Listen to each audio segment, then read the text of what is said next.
The Republican race for the presidential nomination looking more like a game of chess between Ted Cruz and Donald Trump. Cruz is playing the long game, looking to states where the delegate rules and demographics tilt in his favor. So instead of focusing on New York, where the polls show him far behind Donald Trump, Cruz is looking ahead to states out west and courting voters and power brokers there. An article in the Washington Post explains Cruz's strategy, writing, quote, "He is effectively creating his own primary calendar, map, and electorate in hopes of cobbling together enough support to prevent frontrunner Donald Trump from clinching the nomination outright." Let's bring in radio host and Fox News contributor Leslie Marshall and syndicated radio host for Compass Media Network, Lars Larson. Lars, you heard the proposal there in that Washington Post piece, the way it was outlined. Can it work?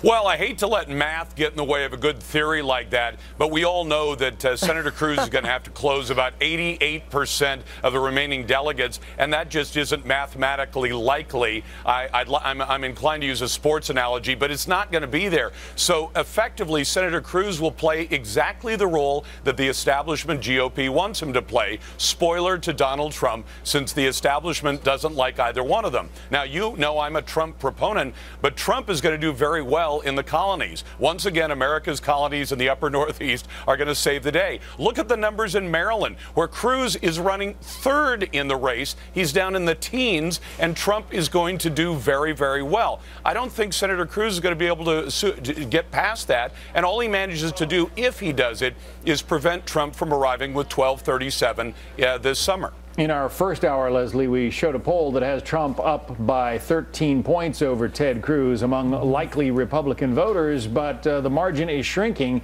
He's dropped about 7 points over the last month. Can he pull off, that is, can Donald Trump's campaign pull off the 1,237 delegates they're going to need to win the nomination?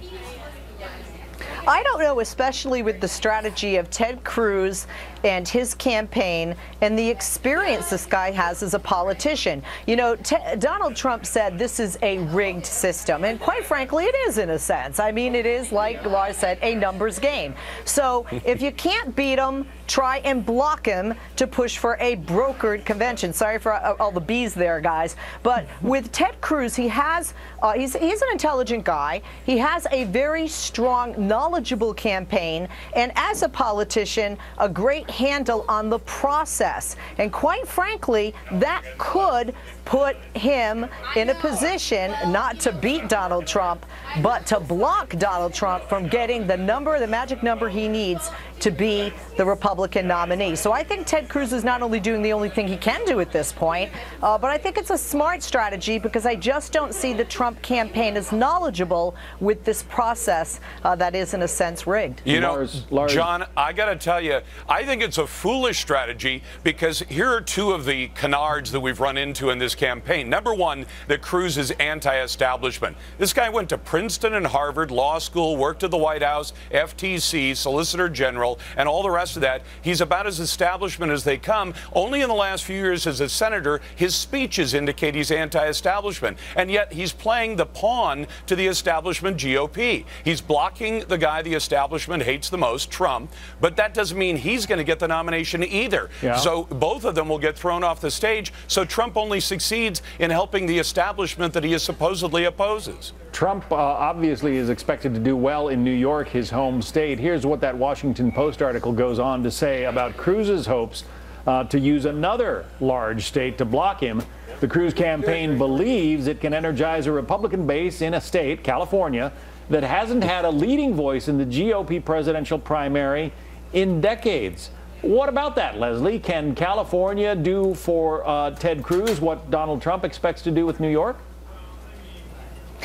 I don't think that Ted Cruz is going to get in California what Donald Trump will get numbers-wise and percentage-wise in the great Empire State. But it's interesting that in a primary, the state that I'm living in, Cali, would play such a pivotal role. Yeah. And this is not just on the Republican side, but on the Democratic side as well. Although California is a very blue state, a very liberal state, there are some huge conservative pockets of the state, especially when you look to Sacramento and to San Diego, north and south of me. And, you know, Ted Cruz does can have some gain there, but Republicans in this state tend to be more moderate, and I feel not just with the numbers in the polls, but just in the people I talk to here that are Republicans, they're more apt to go for a Trump than a Ted Cruz, especially, because he's definitely more conservative with the evangelical base. You don't have as large an evangelical community base in the Republican Party here in California. One of Donald Trump's top political operatives in D.C., Lars, maybe you've spoken to him, Ed Brookover, says that he sees his guy gliding to the nomination. Listen to this. I don't see how we don't do very well in New York. I don't see how we don't do very well the next week. I think we're on a glide path. We have to work hard. We have to talk to the voters. But I think it's a path which has very few obstacles to us winning on the first ballot. Is that optimistic? A glide path to the nomination, Lars? I don't know that it's a glide path, and usually my rule is under-promise and over-deliver, although with Trump the rule may not exactly work because that's not his style. I think he's going to do very well in New York and in California, and my friend Leslie Marshall, I think, undersells her state's conservatism. I might point out in the last decade, Californians have voted against gay marriage and in favor of the death penalty, so if that's her version of liberal state or blue state, I don't get it. All right, we'll see what happens. Going to be a fascinating couple of weeks. Leslie Marshall, Lars Larson, thank you both. Thank you, John. Thank you.